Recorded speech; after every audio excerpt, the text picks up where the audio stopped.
Good afternoon. Welcome back to another rendition of the B&H Virtual Event Space. You are tuned into your Northern Lights travel guide hosted by OM System. And I'd like to welcome to the virtual floor OM System Ambassador Matt Suess. Matt, how's it going? Hey, great. I'm doing awesome, Derek. Can't wait to talk about my trip to Lofoten, Norway that I just got back. It seems like yesterday, but it was actually like a week or two ago. Still processing it?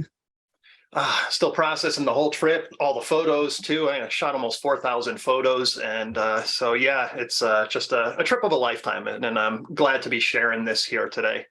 That's awesome. Well, we're excited for you. I'm a little bit jealous because I've never been.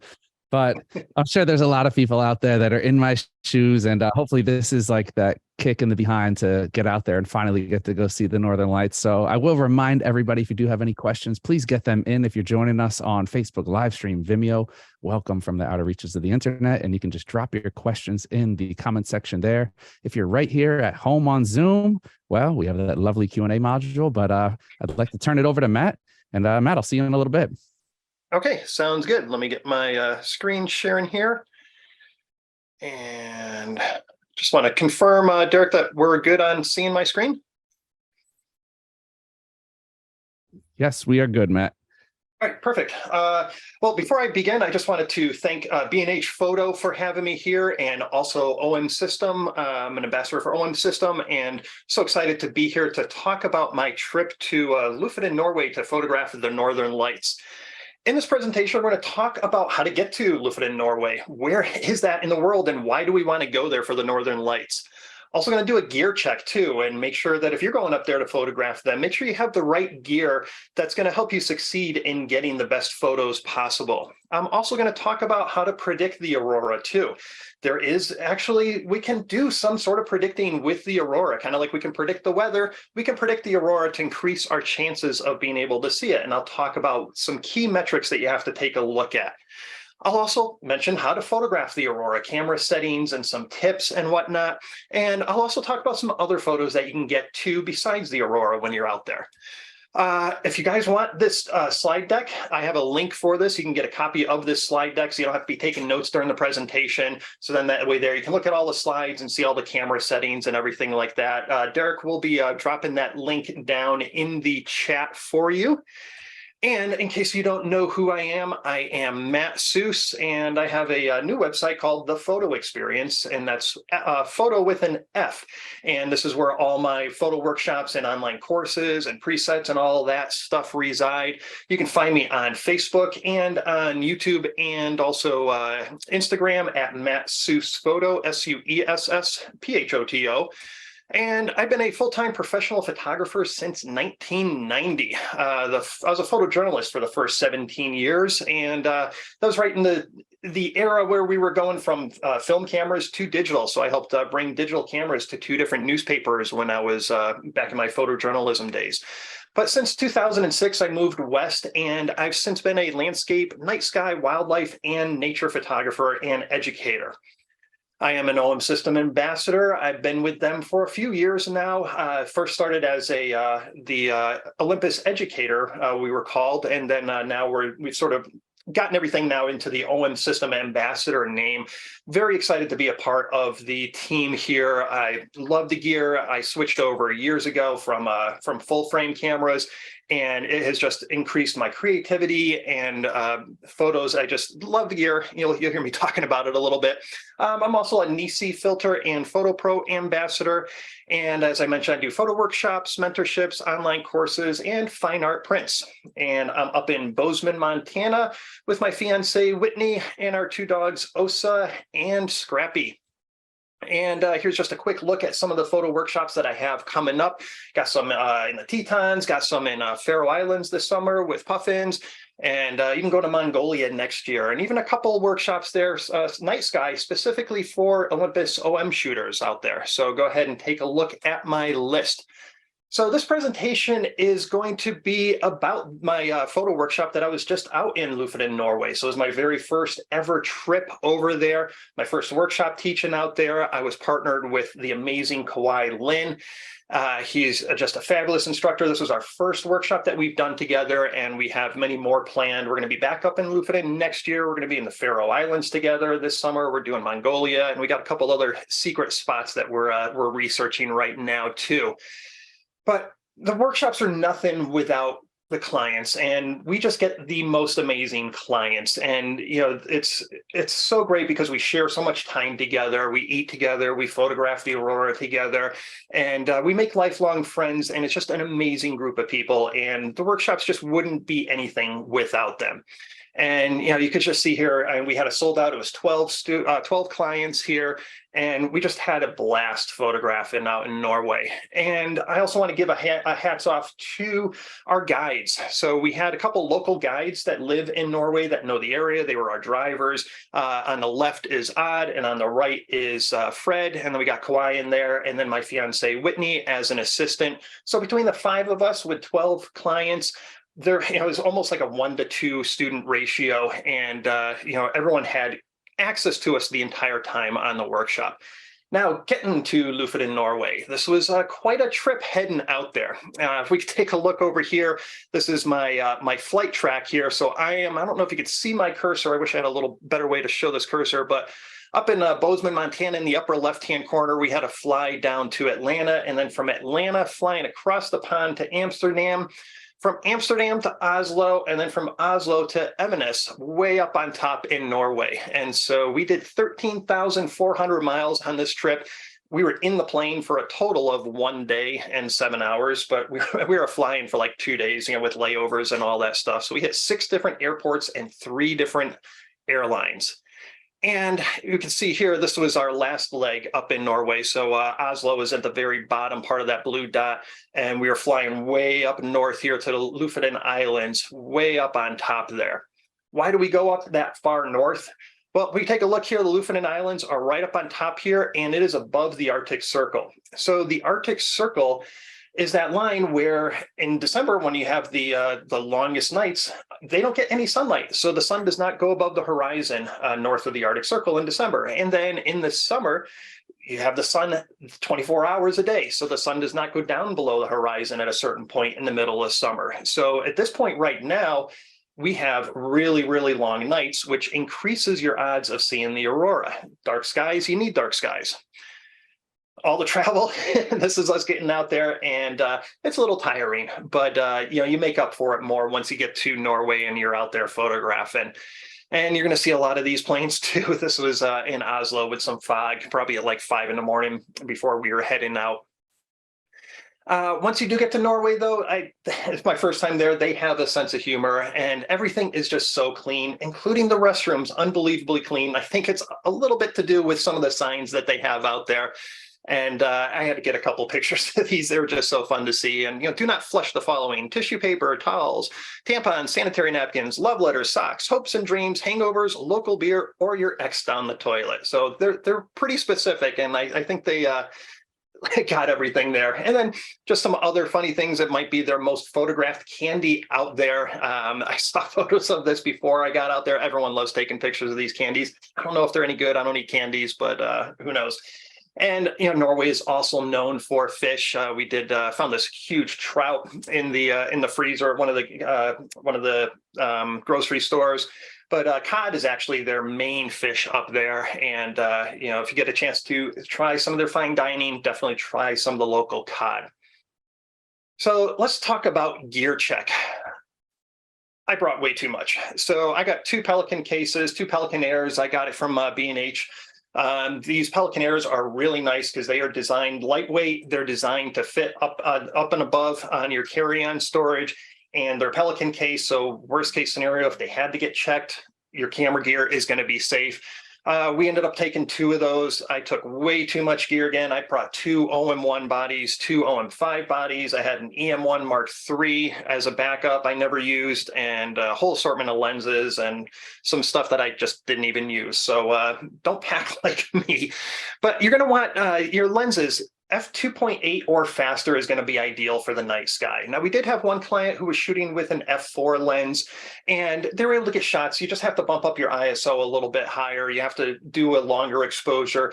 f4 can work, especially when we were out there photographing. We had a half moon to a 3/4 moon, giving us nice illumination on the foreground. But ideally, if you can go f2.8 or even faster, that you're going to be able to shoot at a lower ISO, shorter duration for your exposures, and you're going to get some better images that way.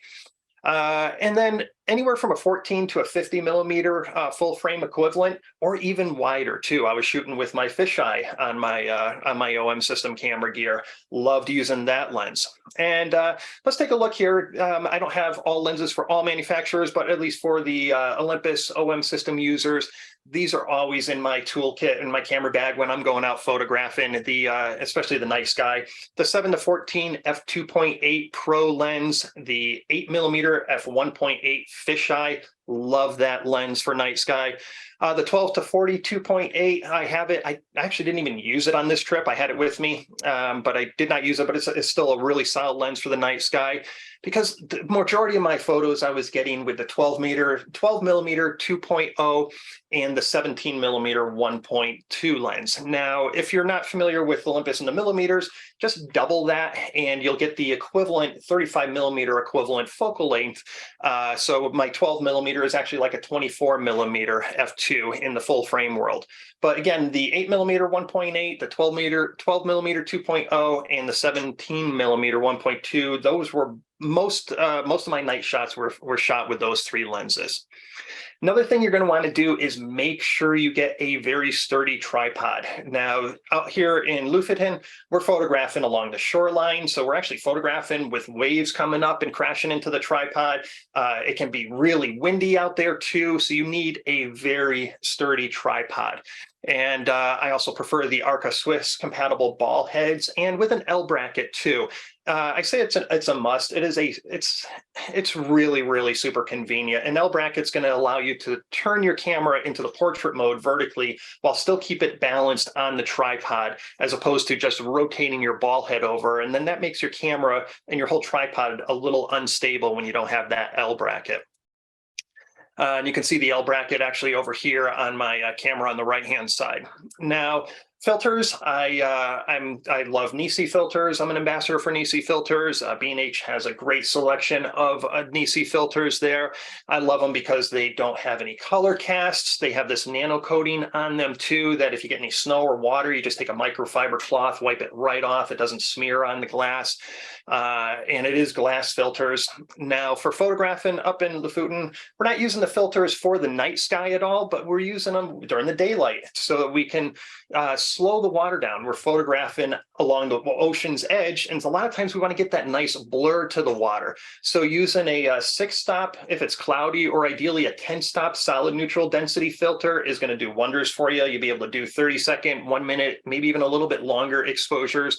And then I'm also using split neutral density filters too, to darken off part of the sky so that I can balance my exposure a lot better. And you can see this in this shot right over here. And actually, if you're looking closely at the shot too, the back of my screen, you'll notice that the image is in black and white. This was a really nice overcast day, and the photos were actually kind of looking black and white themselves. And so when I'm out there photographing and I can see a scene in black and white and be like, oh, this is going to be a nice black and white image potential, I'll switch my camera, the creative settings, I'll switch it to black and white mode. That way there, it's going to take that picture and show me right then and there what it would look like in black and white. What I do is I set up the camera to shoot RAW and JPEG. The JPEG will have that black and white all baked in. It'll look nice in black and white. When you bring in that RAW file, though, you bring it into Lightroom or DxO, all these RAW processors are going to reinterpret that RAW file. And so you won't see it black and white when you're using Lightroom or DxO. You'll see the full color version. So that's why I like having the RAW and the JPEG, because then I can look at the JPEG and then be like, oh yeah, that's right. I meant to shoot this one in black and white. So let me go ahead and now use Lightroom or DxO to do my enhancements and then convert it into a black and white. And we can see here's a nice example of using those the solid neutral density filters and the split neutral density filters, smoothed out the water, really nice. This was in the early evening here, great golden hour light. And we can see here I shot this with my OM5 camera with the 12 to 100 millimeter f4 IS Pro lens. And this was a 60-second exposure at ISO 200. And again, that was with that 10-stop solid neutral density filter and the a split neutral density filter to darken the sky a little bit for me. Okay, you're going to want to prepare for the elements out there too. We're in a coastal environment. Weather changes literally minute by minute, and it's so hard to pay attention to the weather forecast to actually get a real accurate weather forecast because it changes so much. And you'll have a small little snow squalls that come through, and then all of a sudden sunlight will be out, and then all of a sudden it'll be raining a little bit, and then the sunlight comes back out. So you got to prepare for the elements. And fortunately, my cameras are ideally suited for this type of environment. They are water sealed. I don't have to worry at all about snow and water getting on them at all. Just a quick wipe with the microfiber cloth on my lens or on the filter, and I'm good to go and keep on shooting. And you can see here the back of my camera. The one bad thing about this was that the viewfinder completely caked with snow, so I had to blow all that out and then wait for that to defrost a little bit there. But outside of that, the gear is made for this type of environment. Another thing that you're going to want to bring is some really big boots. We like these muck boots, the Arctic ones in particular. They're really high. They come up just below your knees, keep your feet warm, and importantly, keep your feet dry too when you're photographing along the ocean. And crampons too are another thing you're going to need. We're out here in the ice and the snow, slippery environments, so having a good pair of crampons on the bottom of your feet really help with your traction. And they can be a little difficult to get on, but Kawhi has mastered it, and he helps our clients get them on in really quickly. Now, some apps that you want to use too on your phone. Sky Guide is a really cool app that shows you the where all the planets are, where all the stars are. You can fast forward in time and in location to see where everything's going to be lining up. I use it for the Milky Way too. Windy is a weather app that I just started using again and just fell in love with it now. There's so many different layers and maps and things to get you really good forecasts. That's really good. And there's an Aurora app. I have a screenshot later in this presentation specifically to show you which Aurora app I'm referring here.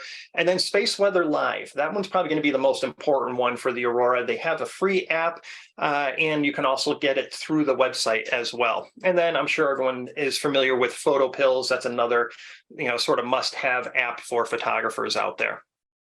Some other gear that you might want to take along with you: an intervalometer never hurts, especially if you want to do any time lapses. Headlamp with a red light. We're out photographing at night, so those always come in handy. Knee pads, waterproof pants, jackets and boots, cold weather gear, and extra batteries and chargers. And in terms of the cold weather gear, we're up in the Arctic Circle, but we're actually in a warmer area of it, so it's not like it's minus 30 degrees Fahrenheit all the time.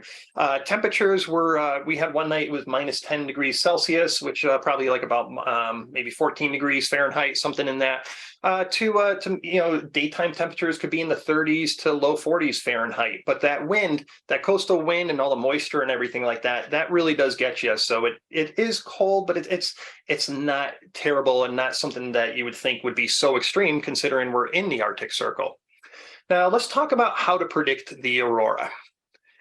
One of the reasons why we go up here to Norway is, again, because it's above the Arctic Circle, we get a lot of night. And so this is the, just looking at a chart here for February 1st, where we had daylight from just about 9:30 to 3 o'clock, and that was it. And then we had pure darkness from just before 7 o'clock at night all the way through to 6 a.m. the next morning. So a lot of time that gives us better chances to photograph the aurora, but we still need to know some other things too to help predict that. One thing is the KP index, and I'm sure most people, if you're into photographing the aurora, you're familiar with this. I'm not going to go into too much of the scientific stuff in here. You can research that on your own, but I'm just going to give you some numbers and things like that that you really need to pay attention to. Now, the KP index gives you, it's on a scale from 0 to 9, and it's going to try and tell you what the expected aurora potential is going to be, also based on your latitude too. So how far south in the northern hemisphere can you expect to at least have a chance of seeing the aurora? And we'll take a look at this here too. Another thing that's important too is the Aurora oval as well. And if we're looking at this graph over here, we can see a KP0, a very, very thin band of the Aurora, and then all the way up to a KP8, very, very thick band. And the thicker that band goes, the farther south you're going to be able to potentially see the Aurora. So let's take a look at these KP values, where they line up on the map. Now, I'm up here in Montana, and we can see that this yellow line here is at a KP7, and the green is at a KP5. So we actually live at about a KP6. So we kind of need a forecast to be a KP5 or a KP6 to have a chance of being able to photograph the Aurora in central Montana where we are. If you're further south, you're going to need a more impressive storm, a higher KP value to have a chance at seeing that. Looking at the other side of the globe over here, we can see that Norway starts at about a KP5 and goes lower the farther north you go. Let's take a look at where we were in Lofoten. So we were up here where the arrow is. So we were at about a KP 1.5. So you don't need a huge magnetic storm, solar storm to be able to see the Aurora when you're that far north. You do need clear skies, though, and that's going to be another important variable. But here we are taking a look. I did these screenshots yesterday, the day before the presentation, and this is at Space Weather Live. And again, there is an app for your phone to get this too. And just looking at these KP indexes here, the predictions for the future, and these are in 3-hour increments. And for Lofoten, these are looking really good. A 3.5 KP, as far as KP scales go, that's really promising, especially when we only needed a 1.5 up in Lofoten. Notice how none of these are in that 6 range, so I'm not seeing this storm in Montana at all. Now, when you're taking a look at the oval, then this was a screenshot yesterday too. Norway's up on top here, and you can see it's green, but then it's also a little bit yellower in the middle here. The yellow is giving you more of a percentage of seeing the Aurora. We can see the bottom scale here, where if it's green, you have anywhere from a 10 to about a 45% chance of seeing the Aurora. Once you start getting into yellow, you're talking 50 to 75%. And once it's red, that's like you're almost guaranteed to see the Aurora again if you have clear skies. So yesterday here, this was looking really promising here with the yellow going over Norway. And I do want to mention too that this oval, they mentioned up here that it is possible you could be up to 600 miles outside of this oval. And then if you have a clear view of the north sky, you might be able to see some Aurora happening just on the fringe of your northern horizon. And I have had that happen with me before here in Montana. We had like a KP5 or 6, and we headed up north looking, and it was just on the very horizon we were able to find the Aurora. So you can possibly be outside of this Aurora at times and possibly be able to see it. Ideally, you want to have this oval right overhead. Here's that app that I was talking about for the phone. This is a iPhone app. I don't know if they have it for Android, but My Aurora Forecast and Alerts, it's free, and they have ads in it, and then you can pay to get rid of the ads. And I use it as a guide. The Space Weather Live is the most important one, but this one's a pretty fun guide because it gives you a couple of visuals here. Now, one thing is they have a best locations right now, and this is all user submitted in the app where people said they were seeing the Aurora. I don't know how far back in time it goes, and maybe over the last couple hours, but I'm looking over here and, it looks like, wow, everyone in Norway is seeing the Aurora right now. But you still need to do a little bit more investigating. Taking a look right here, here's the Aurora map, and it's actually showing this map in red right over Lofoten. So, this could be really, really good. But then we take a look at the clouds, and there was just a whole sea of clouds up above, and there were pockets of openness in there. So that's where I think some people might have been seeing the Aurora, maybe just a little tiny section in the sky, a little break in the clouds, and they were doing that user submitted, hey, I saw the Aurora here. So you can see here again where that arrow is pointing, it's cloudy. If I take a look at my radar on the Windy app, we can see that there was some snow showers and rain squalls in the area. I can look down below here and see that there is a lot of clouds in that little graph on the bottom. And then also looking at another satellite view of the cloud cover, 99% clouds right now. But you can see all the spottiness inland just a little bit. So the clouds is going to be the biggest barrier to you not being able to see the aurora, because you can have a KP10. If you got cloudy skies, you're not seeing anything. So here I am photographing the aurora here. And this was at minus 10 degrees Celsius. I have no hat, no gloves. I'll tell you, when you were photographing the aurora, and especially on a night like this that we had there, you don't feel the cold at all.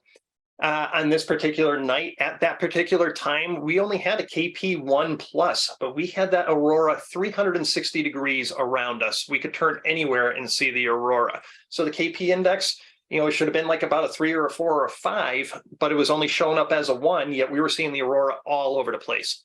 Now, here's another number that's really important too. And this is it's a BZ scale. It's the Interplanetary Magnetic Field, the IMF.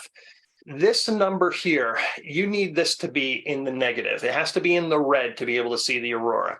If it's up here in the positive, in the green, most likely you're not going to see it. There's exceptions to every rule, and we had one night where we had positive BZ numbers and we were seeing it. I don't know how, but generally you want to have this being a -5 to -10, ideally. Now this line, this vertical line, is showing Earth, and all the way to the right, we can see the scale going all the way to the right. To the very right, this is actually the satellite that's rotating above the Earth, rotating around and collecting all this data. So the graph that we see at the right is happening real time at the satellite, all these solar winds and everything like that. But it's going to take about an hour, depending on the speed of the solar winds, to then reach Earth. So we can see here just a little bit to the right of the graph, to this vertical line on Earth. We can see right over there what's going to be happening in the next few minutes, all the way over until roughly about the next hour or so. And if you're seeing these numbers in the red, minus numbers, and you got a clear sky and KP index is in your area, definitely go out and see if you can see the aurora. And again, this was me photographing it, and this was the shot that I came up with right at that moment there.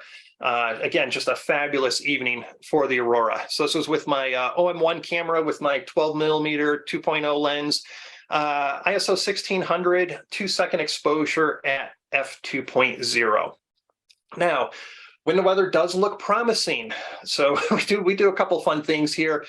Kawhi, he was caught him in the getting ready. He was getting pumped because the forecast was looking really good for aurora for later this week. This is on our Instagram stories thing, and so if you ever want to get some behind the scenes on our workshops and stuff like that, go ahead and check out our Instagram stories. But yeah, that's one thing that we do to get ready for the aurora. Another secret thing we have here with our group is the aurora dance. This is guaranteed to let you see the aurora. And let me go ahead and play this video for you. I am here with one of our amazing guides out here in Lofoten.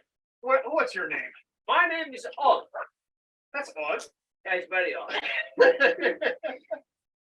Now, last night, we saw a pretty good sight. What did we see last night? We saw the aurora.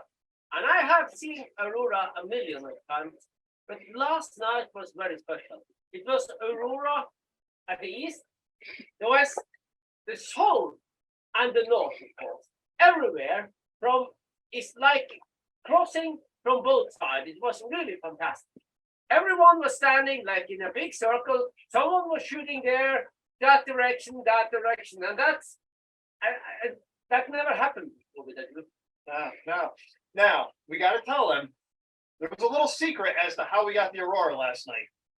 And that is the aurora dance. Can you teach me this? Yes, I All can. And you see. All right. You have to feel the direction of the aurora, where it's going to be. And then you stretch your arms and make like a bow, like this. And then, feel the power from your body going up in the sky. And then,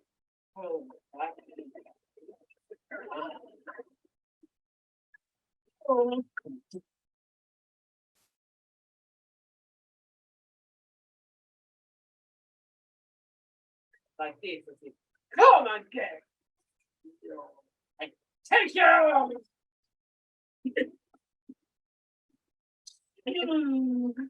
Oh,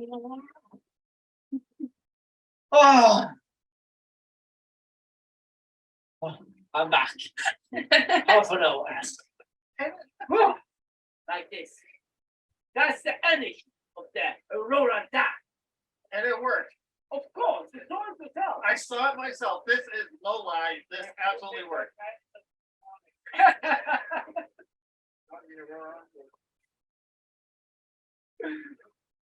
Thanks, buddy, man. It's been great. You know, it's hard. My mother told me, not to tease the Aurora because it can come and get you. I know, I take it back. Like, I gonna fight you. And you come and get me. And then it gets irritated and then, wow. That's when it gets good.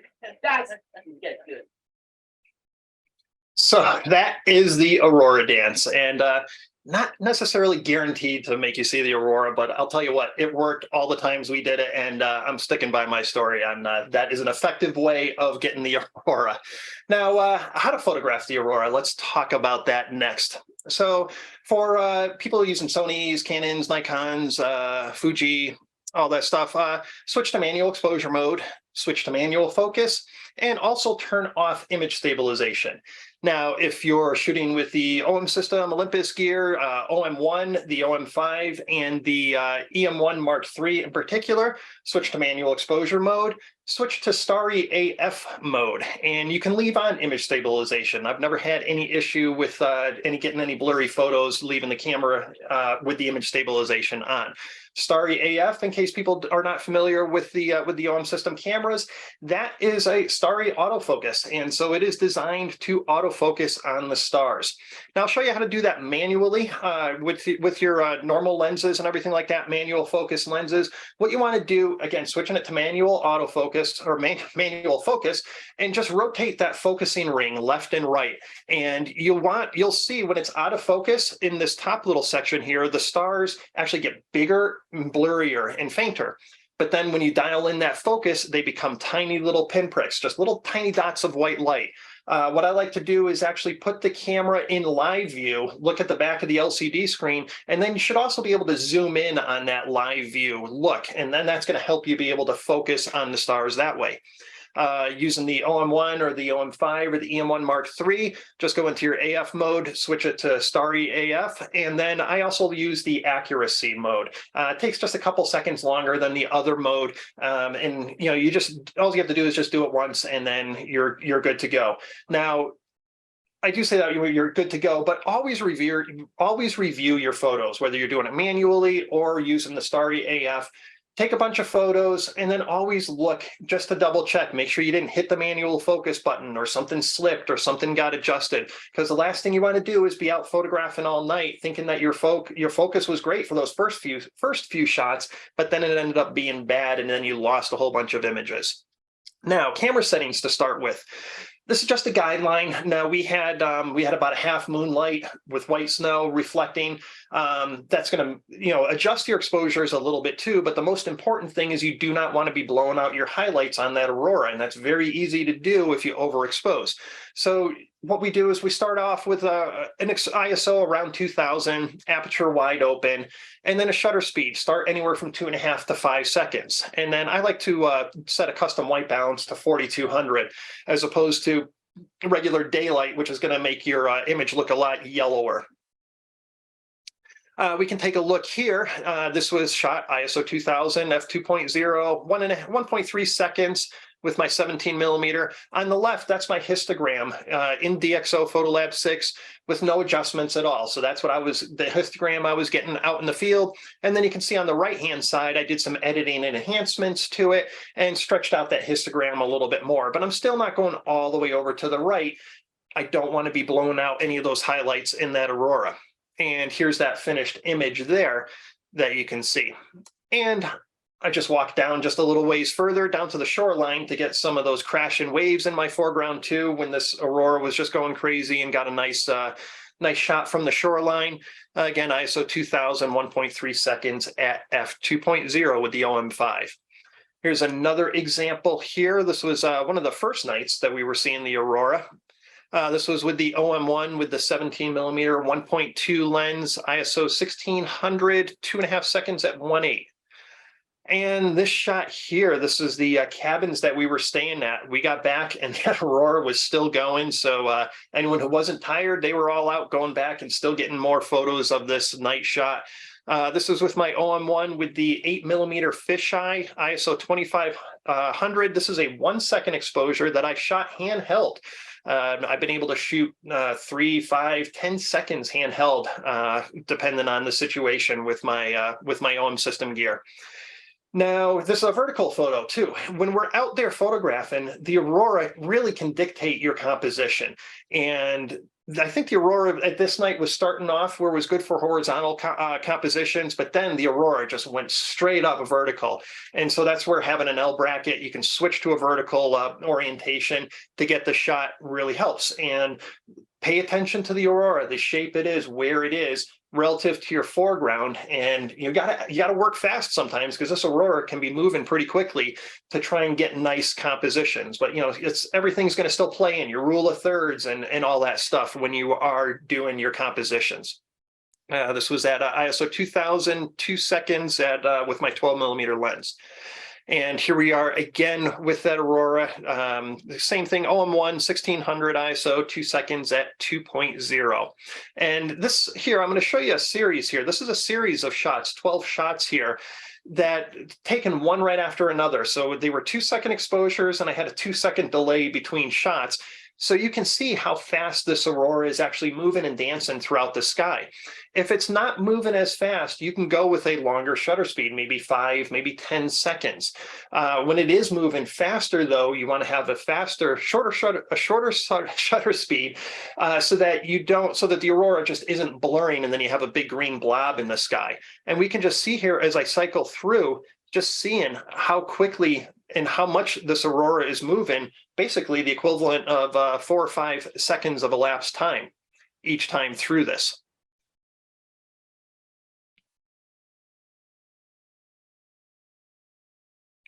Okay, and this brings me up to, is a good segue into shooting time lapses. I love shooting night sky with time lapses.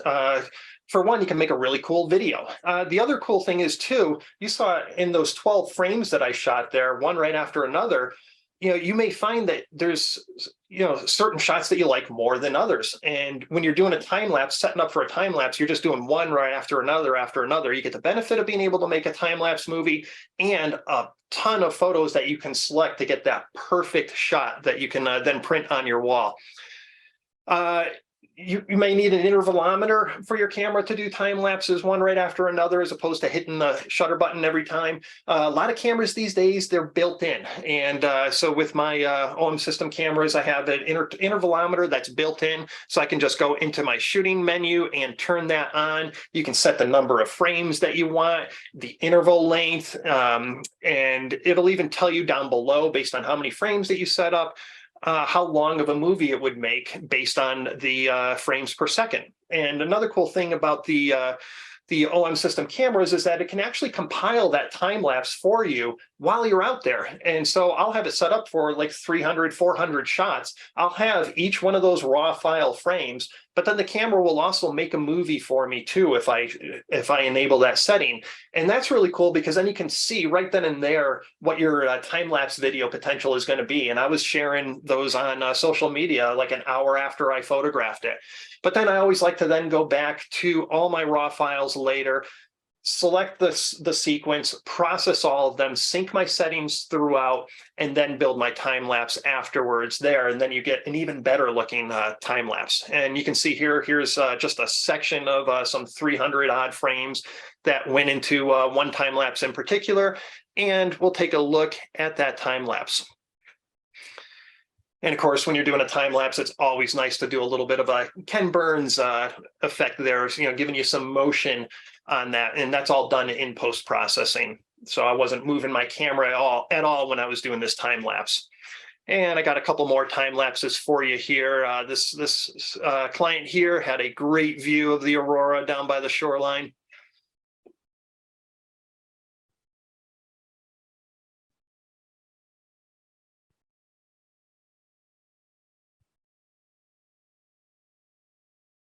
And we'll take a look here again at this night that just would not disappear. The aurora was just so spectacular this evening.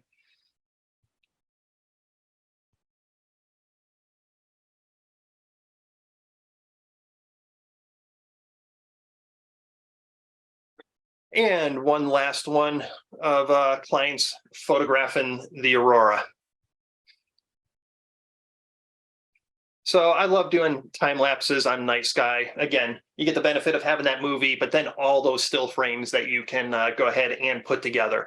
Now, we're out there photographing the aurora. I mean, that's the main goal. Some nights you can't go out, it's cloudy. And, you know, other times, I mean, we got like, what was that, 4 or 5 hours of daylight. Most of that is golden hour light. So we're out photographing throughout the day too. And this photo here, this is a really nice old church out there, just spectacular with the red, with the blue. This is in the blue hour and a little bit of moonlight above. This was with my OM1 and it was with the, got a little typo here. That's the 17 to, 17 to, what lens was that? 7 to 14 lens. I'm sorry, 7 to 14 lens. Not the 127 to 14, but this was at ISO 1000 and it was 1/13 of a second at f3.2. And this was shot in handheld high res mode. So our OM system cameras, they're micro four thirds, 20 megapixels. But on especially the newer ones, you can shoot in handheld high res, which will give you a 50 megapixel image, and tripod high res, which will give you an 80 megapixel image. And it does all this stuff behind the scenes where it's shifting the sensor 1 pixel at a time and doing, I forget, anywhere from like 8 to 16 photos, depending on the mode. And then it compiles it all into the super high resolution image. It's not going to work for sports or wildlife when things are moving, but when things are static and still, unbelievable job. And let's just take a look here at a 100% crop on this image. And I don't know if you can see this through Zoom, but I can on my screen. Right at the very, very top here, I can easily read that 1780 on the very top up there, indicating when this church was built. Also look around your hotel. You might find some creative things to photograph there too. This was with the OM5 handheld, a 1/5 of a second with the 17 millimeter 1.2 lens. And, you know, the light out there sometimes is just so cool. This is a nice monochrome image, has a really nice overall blue tint to it that I didn't really have much to, you know, didn't have to do anything of that to in post-processing. It just kind of came out naturally like that. This was with the OM5.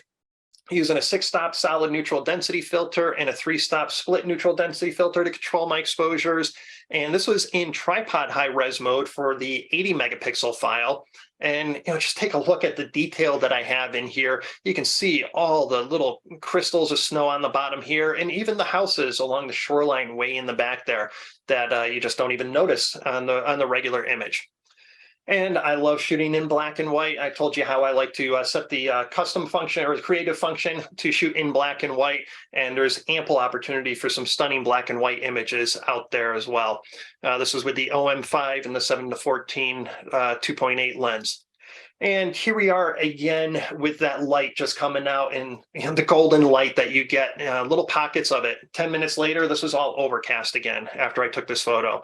With the OM1 7 to 14 millimeter, I was using a 6-stop solid neutral density and 3-stop split neutral density for the tripod high res mode, 80 megapixels. Look at the detail on that. And, you know, this had been open to do this whole shot for like almost a minute, right on the shoreline, the wind's blowing and all that. And I still just have amazing detail in this image. And this is a nice little fishing community that we stopped and had lunch and walked around, and they got the cod hanging from the building, and just so scenic out there. And again, with that red in the snow, it's just magical. And here we are with this light was changing constantly. We got to this overlook. We had this golden light. We had to wait for a couple snow showers to come through, and then the snow showers disappeared, and then this golden light came back again. Just a stunning viewpoint. This is with the OM1 and with my 7 to 14 millimeter lens.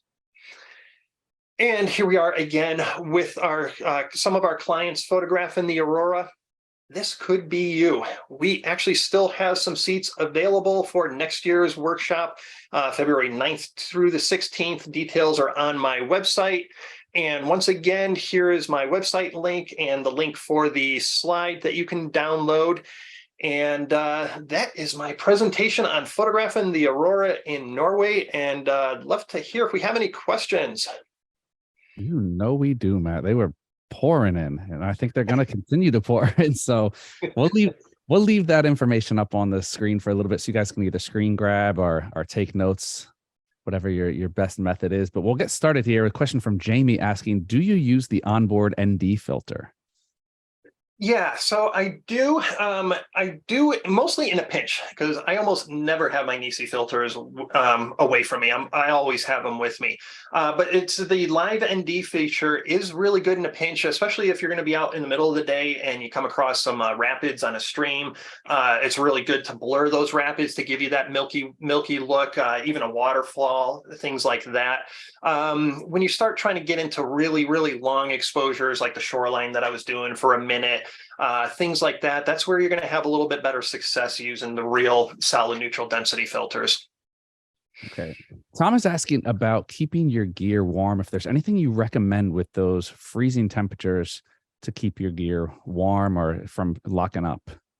Yeah, didn't have any issue with that. And, you know, again, we were only photographing minus 10 degrees Celsius, which I understand that can be considered cold for some people. I live in Montana and we have like minus 40 degrees Fahrenheit and I'm out there photographing. But, you know, the big thing is to keep your batteries warm. You know, and I do want to say something about batteries. Spend the extra money, get the legitimate batteries for your camera. The aftermarket batteries, I've just seen them fail. They lose their charge. They're just not as good. And I've seen so many issues with them. So spend the extra bucks to get the real batteries for your camera. And you can keep them in a coat pocket to keep warm. We didn't have any issue. I mean, usually we're out, you know, with the snow and everything like that. We weren't out in the nighttime when it was really, really cold out. Because the only reason why we'd be out there is photographing the Aurora, and we wouldn't be going out there if it was snowing. So we didn't have to worry about any snow melting on the front of our lens and then freezing. So we really didn't have to worry too much about the keeping the cameras warm. It's really just the batteries. Okay. I'm going to say that again because it bears repeating ad nauseum. Buy OEM batteries. You don't want to try to save yourself 20, 30 bucks and cost yourself $5,000. It's worth it. It's so I see it so many times on the workshops, and you know, people will start having troubles with their cameras, and the first thing I ask is, I was like, is that an OEM battery? And they're like, no. And I was like, yeah. We need like a public service campaign. Seriously. All right, moving over to L brackets. Sarah's asking, please, can you tell me which L bracket you use on your OM1, and does it allow you to pop out the screen? Yeah, so I have a couple here. I got one on the OM1, which is from Small Rig. This is actually, it's not a full L bracket unless you put a plate on the side. This is more for video stuff. But I think RSS is supposed to be making one soon for the OM1. For the OM5, I don't have it near me, but three-legged things. They have, and I'm pretty sure you guys, I think I got one from you guys, B&H, but three-legged things, they make universal ones. And yeah, the problem is going to be with the screen. So if you have the L bracket set up normally on this side, on the, you know, if you're looking at your camera on the left-hand side, your screen, you're going to have some trouble over on that side there. The only other option is to rotate the bracket and have it coming up this side here, but then it's going to block your battery port. So you have to do some compromises. Anytime you're using any type of an L bracket and you have these screens that go all over the place, you kind of got to pick and choose your battles and which is more important for you. But by and large, having the L bracket, even with the inconvenience of you know, changing the battery or the screen not being as fully moving around as it could be, still outweighs all of the negatives. Okay, we're going to take a shot on this next question. And Jamie, I apologize if we don't get an answer here, as Matt is an ambassador. That doesn't always translate to being a tech rep, as I will remind everybody, is a big difference there. But if you know of anything, or if you've heard anything, Jamie's had some issues running into some of the lenses not being compatible with Starry AF. Is there anything you've heard? Is there any lenses that don't work with the Starry AF? Yeah, I have issues with my 25-1.2, but not the 17-1.2 or the 45-1.2. So that's the only lens that I've noticed. And I rarely shoot with it. And every time I do, I'm like, oh, darn it, it's not working. And so then I just manually focus, and then I forget to contact my people at Olympus OM System and be like, hey, what's going on with this lens? So yeah, the 25-1.2 is the one that I have had issues with. Okay. Harold asking, do you ever use composite exposures on the OM1 for the Aurora? Yeah, so I'm assuming you're talking about the live composite feature on the on our cameras, and that is fabulous for doing star trails. What it does is for people who aren't familiar with it, it does a base exposure, and then all it does in subsequent exposures is just record new light. So if you set up your base exposure right for a nighttime sky, and you get your foreground nice and exposed, and the sky is all exposed right, then over time, all it's going to be doing is just recording new light. And assuming a car doesn't drive by with their headlights, the only new light that's happening in your scene is the stars moving because the Earth is rotating. And so it'll just be recording your star trails in camera for you. It's also good for fireworks too. I use that for fireworks. And, if you want to get cars streaking down the road, great for that. Not so good for the Aurora. And the reason why is because that Aurora is moving.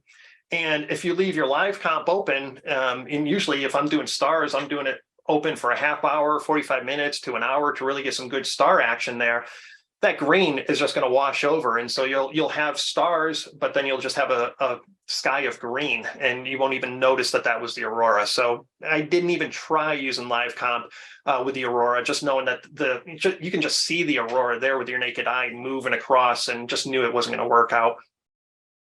Okay, that leads into my next question, is about the Aurora with the naked eye. I know it's always been this big mystery. It's like, does it look like the pictures? And obviously the pictures run the gamut. Some people go very far into the vibrancy slider. What does it look like? Someone says, I heard the Northern Lights look white in person. What does it look like in person? Yeah, it's so varied.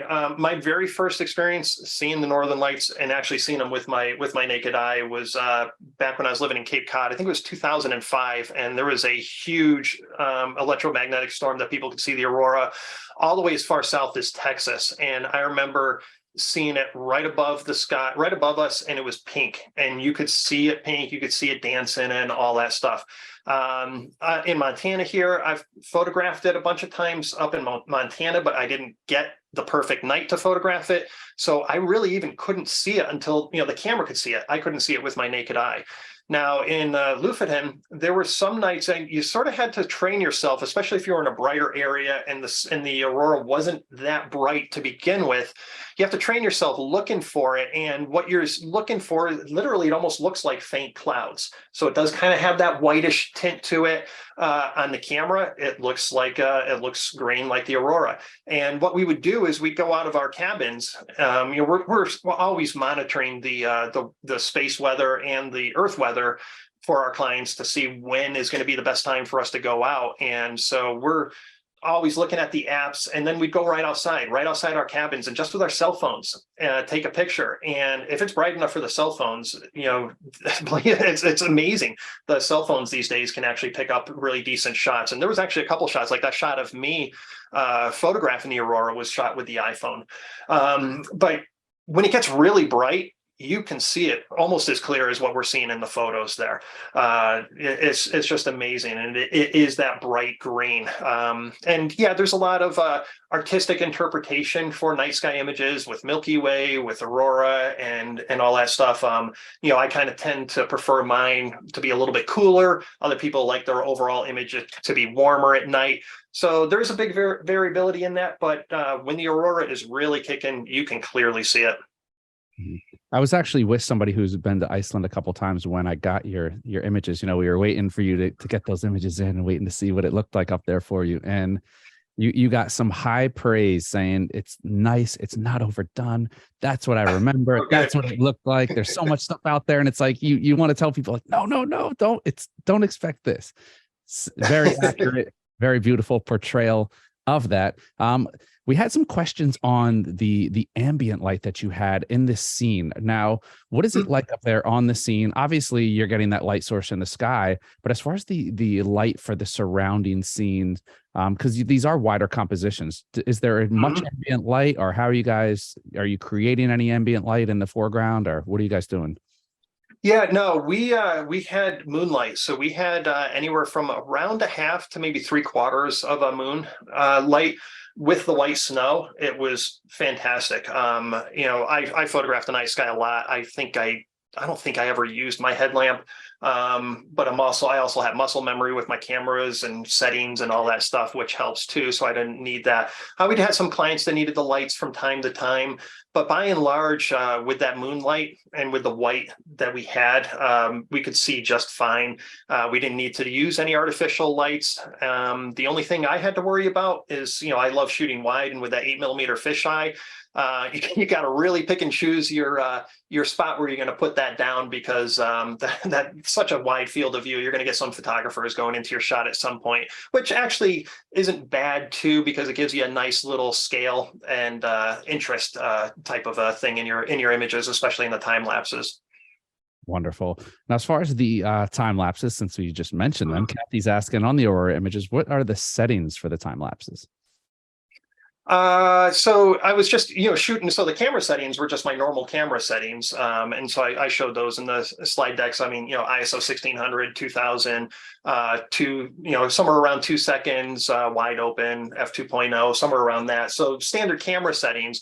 And then, you want to figure out, when the time lapses that you saw here, I compiled those in 24 frames a second. So usually anything from 24 frames a second to 30 frames a second is going to be ideal for motion video. And then, when you're out there photographing, you got to think and be like, okay, am I going to be producing this in 24 frames a second or 30 frames a second? And then you got to do some calculations in your head. Now on the interval mode in the OM system cameras, it'll actually calculate that for you based on how many numbers of shots you have it programmed for and what your expected frame rate will be. It'll say this will make a 1 minute time lapse. Otherwise, it's just easy to do in your head. And if you're doing 30 frames a second is going to be your final output, and you want to do a 10-second video, well, you're going to need 300 frames to compile your time lapse. Okay, we had some questions on the aperture. So we have some people who mentioned is an f4. Is that bright enough to capture the Aurora, or do you really want something that's faster than an f4? You can, and you can capture the Milky Way with f4. I recommend though f2.8 or faster, and the reason being is that once you get to f4, if you had a 15-second exposure that was good for the night sky, at f4 that's now going to be a 30-second exposure. Or if you were at ISO 1600 photographing the night sky, if you're shooting at f4, now you got to be at ISO 3200, which then introduces more noise. But there's DxO, Topaz, they're great at noise reduction. But I still like to try and have as little noise as possible. So I try and opt for as low of an ISO as possible to minimize that. But you can get away. We had one client who was getting great shots with an f4 lens. But again, just understanding that she had to shoot at a higher ISO and a little bit longer of an exposure time. Okay. Do you use a lot of noise reduction? We had Deb asking how much noise reduction you use in post. I use as much as is necessary, and I use DxO. DxO Photolab 6 has amazing noise reduction in it, much better than what comes standard in Lightroom. The DxO is great for raw files, though, for this noise reduction that they have in it. If you need noise reduction for TIFFs or JPEGs or whatnot, Topaz, excellent noise reduction there too. We're talking the industry standard here, both programs for noise reduction. And with DxO, I have no problem shooting at high ISOs, even 6400 and even higher I've done on my gear. Perfect. Well, Matt, I want to thank you. We got a ton of questions in. I know we didn't get to all of them, so I do apologize out there if you didn't have one of your questions answered. We dropped a link to the slide deck. And of course, you can check out Matt's website for all his information, webinars, workshops, everything that Matt has there. And obviously, any questions, feel free to reach out. But Matt, huge thank you to you. Huge thank you to OM Systems for sponsoring this event. Any final closing words? Yeah, once again, yeah, thank you, OM System. Thank you, B&H. And thank you, everyone, for showing up. And yeah, let me know if you have any questions. I love sharing my information and helping photographers become better. This has been a profession of mine for over 30 years. And I was actually in a darkroom when I was 12 years old. So, I mean, it's been my life, photography. And so I just love sharing my information and helping others along. Wow. Well, your passion surely comes through, and your expertise, it's like the difference of somebody who studied and crammed for the test and somebody who just knows the information. It's just seamless. We can tell you got all the information. I'm glad you finally got to get out there and get up to see the Northern Lights. For those of you who haven't, let's do it this year. Let's just get out there, make the trip. And Matt, we'll see you next time. We're gonna have to drag you back for something else. This is too good to let you slip on without getting another one out of you. So hopefully we'll see Twist you. my arm. There we go. Wonderful. I know the viewers won't complain. So a huge thank you to Matt, OM System, and all of our viewers out there. But that is it. Another rendition of the B&H virtual event space is in the books. We'll catch y'all next time.